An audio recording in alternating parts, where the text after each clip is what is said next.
How's it going, folks? Just a little bit of a catch up for you all on what's going on out the front here. So far these Kajari melons have done fairly well for us.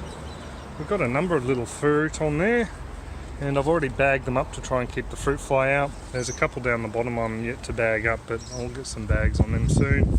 Oh, these are just little paint strainer, by the way, little paint strainer bags Ray and Kerry gave me. Thank you very much, folks. And we've just got them over the fruit, and they did a really good job last season. We've got some more little fruit up here. This one's just opened today, the little female flower. You can see the fruit behind it. So we're looking forward to a fair few Kajari melons this season. Just spotted another little one that needs to be looked after. Just down here, this damage on the leaf is actually caused by the 28 spot lady beetle larvae. You can see one of the hairy little ones just down in there. These guys will eat the surface layer of the leaf, both the adults and the juveniles, and yeah, they pretty much will decimate the plant if left be. We find they hit the pumpkins, zucchinis and eggplants mainly in our patch here, but they will feast on a variety of different plants and whatnot. So just to give you a look at these guys down here, they really do need to be bagged up, but I haven't seen any fruit fly stings on them as of yet. So pretty chuffed with the way this plant's going. I will come back and squish those little blighters later. I can't see any on there, they may have moved on. So I know there were a load on these leaves. Oh, there we go. There's a couple down there. There's also a spider, so hopefully that spider's feasting on one or two of them. And a couple more there, so I'll squish them once I finish. The rosellas or Jamaican sorrels coming along nicely. We've only got the 5 plants in this season. There were a couple of small seedlings, but I think they were accidentally weeded out. Just over the back under the rosella and melon we have a Thai basil, and this one here is a Thai basil there where the centre stem was taken out.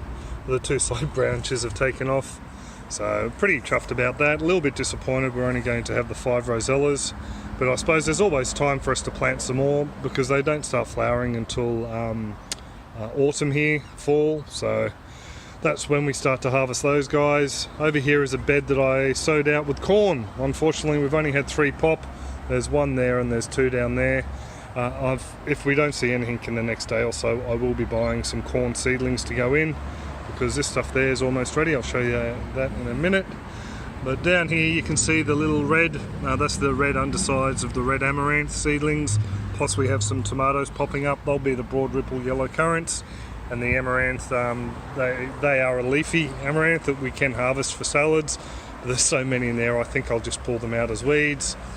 The next bed, the Warrigal Greens, we've harvested a fair bit out of this one, but we've got a huge patch out the back at the moment, so I might just mow all this back and I'll just snip it all off and throw it on the compost heap. Some of this corn's ready for harvest now. I had a bit of a sneak peek at this one before. As you can see up the top there though, not all of the cob was pollinated when the silks came out, but that's no huge loss. This is fairly decent smallish sort of cob there, but some of these other ones, there's another one there, it's a little bit short. These other ones are a lot bigger. That's about a 3/4 cob. I'd say this one is as well, so I'll probably pull a few of them off for dinner tonight. We'll have them as a side dish to our rice paper rolls. Not very traditional, I know, but yeah, it will make for a tasty meal. Just down here to show you, we've got a load of figs forming on the little dwarf fig here. There's 1 down in there. There's 4 over on the tip of this one. A few more down the bottom there. So pretty chuffed with the way these are going. They've really responded well to being repotted. The Kaffir lime and the Australian native finger lime, they haven't done too well. I think that's more to do with the amount of rain that we've had. There were a few times where they were sitting in a lot of water, and citrus, as you may know, really don't like wet feet, so I think that may have affected them a bit. I'll just give you a bit of a look at the finger lime. She's definitely looking a lot better than she has in the past seasons, but still no sign of flowers. So I'm thinking this is just one plant we're going to have to get into the ground to get a decent flush of flowers on her. Probably couldn't hurt if I gave her a bit of a prune back as well. So there you go, just a bit of a wander around the front yard.